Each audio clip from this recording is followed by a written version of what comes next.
Kriminelle handelt und nicht einfache Fluchthelfer.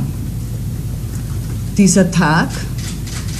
She's saying human traffickers are criminals. They're not helping people to flee, to escape. Yesterday should be a wake-up call, a reminder that we can and should come to a quick European solution. What are the next steps going to be? For a start, it's important the crisis and civil war areas have legal paths leading to Europe. Secondly, it's important to remedy the causes that actually lead people to escape, so that people in their home regions can stay there. And thirdly, we need to be severe. We need to have a zero-tolerance attitude to human traffickers. When we're talking about the fight against human traffickers, it's not only the task of the police to work nationally, but internationally. The words of the Austrian Interior Minister, Johanna Mikl-Leitner, saying recent events are a wake-up call and we need a quick European solution. Last night, the same day those bodies were discovered in the lorry. Tonight at 6, a grim day in the migrant crisis. More than 70 confirmed dead in a lorry in Austria and more than 200 drowned off the coast of Libya.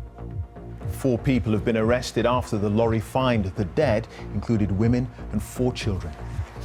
And the Austrian police say that there was no ventilation on board. Imagine the fear and the panic that the migrants will have felt when they were locked into that truck. A boat carrying around 500 people sank off Libya. The death toll is unknown. Around 200 people are reported to be missing. As the bodies of those who drowned off the Libyan coast are brought ashore, we hear from some of the survivors. It's called the route of death. It is now called the grave of the Mediterranean Sea. And perhaps you're thinking, goodness, haven't people been dying trying to get to Europe for a while now? And you'd be right. We've been reporting on them on PM for years. In 2008, this man spoke of the journey he attempted to make from Libya. He was lucky. More than 130 people with him died. More than 135 people is already, as especially baby, as especially pregnant ladies, all are died. 2009, authorities in Italy reported that a large boat had sunk. Bodies were being washed up on beaches. Only 20 corpses have been found so far. The boat capsized. 2011, boatfuls of people arrived in Italy, others drowned. People who have arrived over the weekend on the island of Lampedusa say that a boat was overcrowded with up to 500-600 people, sank at the end of last week, very close to the Libyan shore. Some of the survivors managed to get back to the shore and were basically forced by armed Libyan men onto another boat that managed to sail and arrived late on Saturday night on Lampedusa. In 2013, is this beginning to sound familiar? At least 130 African migrants are now thought to have died on a boat which caught fire and sank near the Italian island of Lampedusa, south of Sicily. Italian officials say more than 150 people have been rescued, but a further 200 are still unaccounted for. A few days later, we heard from a woman who travelled on a boat with her 4 children. It was like a death trip, a suicide trip. The trip was so difficult. I wouldn't recommend it to anyone. In their tens of thousands they come, risking everything. Despite the winter and the adverse weather, migrants are still trying to reach the shores of southern Europe, leaving behind the desperate conditions back home. It's a dangerous gamble. According to the United Nations Refugee Agency, at least 3,000 people have lost their lives this year in the hostile seas. The migrants' journey begins on often rickety boats from the coast of Libya and Egypt, hoping just somehow to reach safe haven in Europe. On the 6th of September this year, 500 people set sail from a small port in Egypt. They had each paid $2,000 for the trip. Most of them were escaping war in Syria or in Gaza. After 4 days at sea, they were rammed by a boat belonging to the traffickers. At 3 p.m, the boat they were on capsized. Of the 500 people on board, only 11 survived, including 1 baby. There has been no shortage of ideas about what to do about all of this.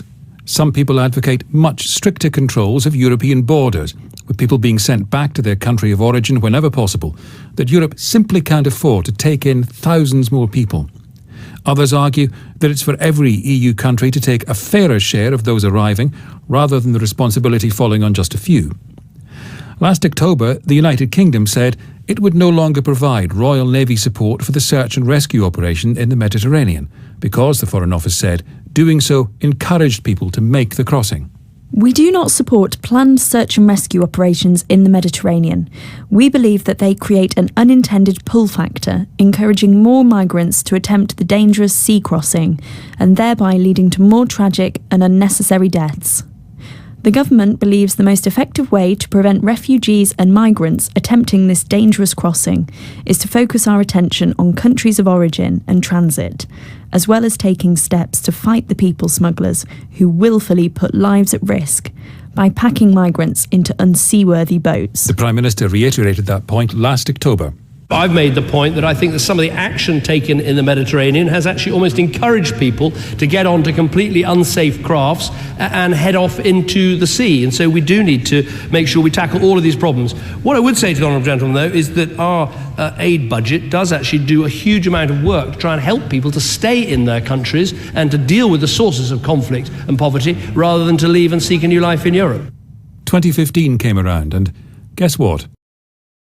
Up to 700 migrants were feared dead on Sunday after their boat capsized in the Mediterranean. As a result of the worsening crisis in Libya and across the Middle East, last year a record 170,000 people made the risky crossing to Italy. Thousands, of course, John, died in the act trying to get over. This is very sad, the way that it happened. A lot of the times what happens is these traffickers, they leave them in the middle, hoping that the Italian Coast Guards will come and rescue them. That happens sometimes it doesn't happen at all. What happened in this case was the boat capsized because everybody rushed to one side, flipped it over. The problem was so many people were locked in the bottom. They weren't allowed out. So a lot of people are seeing this as genocide. I don't know if it's genocide, but it is certainly a terrible human tragedy. Yeah. I mean, to have this many people die in one incident, especially as a result of fleeing war-torn countries, it's horrible. You know, it's also worth pointing out, too, that if this death toll of 700 is confirmed, it will bring the total death toll in 2015 to 1,500 deaths. 1,500 deaths of refugees fleeing war-torn areas. And that's, when you compare that to the same time frame last year, there were only 90 deaths. So we're seeing that these wars are having a direct effect on people who are trying to find safety. And so it's a major problem. Right, we're not just talking about people fleeing to get higher paying jobs, things like that, like in the past. Now we're literally seeing people risking their lives just to have that small chance of getting... Fleeing for their lives. It's really sad. Yeah, it's very sad. Well, I want to talk about for a second what the EU is doing about it. Because now they seem very passionate about this and they really are trying to put an end to it. But they've come under a lot of backlash recently because EU stopped funding these boats that were out there. The Mare Nostrum, they have the Triton now, but the Mare Nostrum, they stopped funding it. They kind of said this, which is kind of hard to hear. They said that if we pull out these ships that are there to rescue the people, then that might deter them from coming. And that's obviously not the case at all. People are not, like I said, leaving in search of a better, higher paying job or this or that. They're risking their lives just to get away from these war-torn countries. So it's like they're not going to stop. And as a result of from stopping the funding for these boats, you see things like this happen because there's no one there to rescue them. We rescued about 20 of the 700 feared drowned, which is really sad. The French President, François Hollande, has said Europe must act, while the Pope has again called for firm and urgent international action. Just to repeat that view from France and the Vatican, Europe must act and there should be firm and urgent international action. Another summit was convened. We're meeting here today and we're going to have a joint meeting later on between foreign ministers and home affairs ministers to address how we can tackle this issue. It requires a comprehensive European level response to be effective. And that response has got to include targeting the criminals who are managing this traffic in human suffering. We've got to tackle them. We've got to work upstream in the countries from which these people are coming, and we are determined to put an end to this vile trade. Britain's Foreign Secretary Philip Hammond speaking in April. And now August comes to an end, with decomposing corpses of suffocated men, women and children in the back of a lorry. Hundreds more feared drowned off the coast of Libya. And as we've already heard, more demands that this is a wake-up call, and now is the time for quick European action. To be clear, The clips we've played and the stories we've mentioned are purely illustrative. There are people trying to get into Europe every day. Exactly how many make it and exactly how many die trying, we don't know. The best estimate for the amount of people who've died this year is 2,500. So in the face of all of that, what has been done by Europe's leaders? Our Europe correspondent Damien Grammaticus has been doing an audit for us of what action has been taken. Damien, if you look back, what policies are deemed to have been effective? Well, I think there is one example that leaders do point to, and certainly here in Brussels people point to, but this I think just shows how far back this whole problem stretches. So go back to 2006, so almost 10 years ago. At that point, the focus of arrivals was in the Canary Islands. So this was boatloads heading from West Africa, landing in Spanish territory, 30,000 a year there. What happened was a joint sort of approach. There were sea-air patrols, like we have at the minute in the Mediterranean. Those were with the cooperation of the Senegalese to try and detect and deter boats, along with deals done directly with countries like Senegal to repatriate people, to pay those countries for job creation, and to issue a limited number of work visas. Now, it was really Spain leading that effort. That effectively blocked that route. But what it did was it pushed people in other directions. 2 years later, similar deals, 30,000 crossing to Italy every year by then, 2008. Similar deals with Colonel Gaddafi between Italy and Colonel Gaddafi, promises that he would curb the migrant flow. Well, as we've seen, those didn't work. There were pledges of action after more deaths off Lampedusa a couple of years ago. What happened as a result? Well, exactly, yes. This was when I think, if you like, the current sort of issue really rose up the agenda. So this was October 2013. There were two major incidents. A fire on one boat with 500 people on board. Less than a third survived. A second capsize off Lampedusa.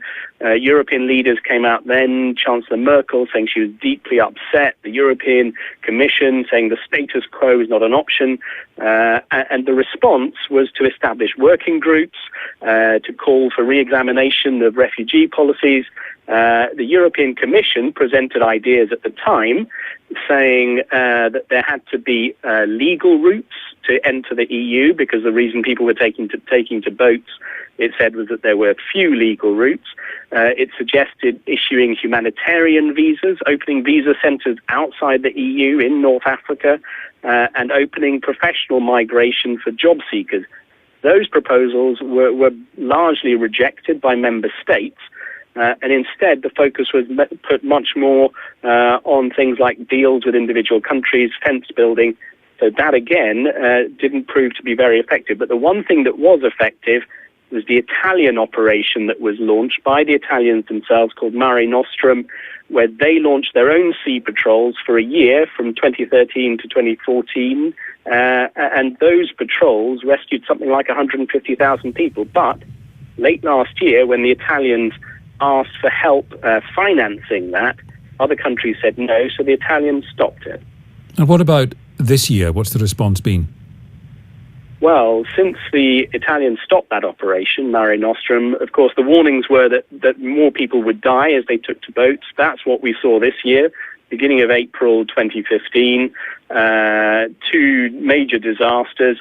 Again, a European summit, again, leaders saying they were appalled. That time, we then did see this special summit where the leaders promised a variety of measures. They promised targeting the traffickers, as you heard. They promised more efforts to strengthen border controls, to return migrants back home. But what they argued about, what the European Union proposed, was a scheme to take in people from inside the EU who had already arrived, refugees and refugees from outside, and spread them evenly around the EU. And that countries rejected any idea of quotas. Instead, what they have put forward is an idea that they will voluntarily take numbers of arrivals, but those numbers only amount to something like 40,000, and as we've seen, many, many more times that have been arriving. Damien Grammaticus bringing us back to today's call from Austria for quick European action.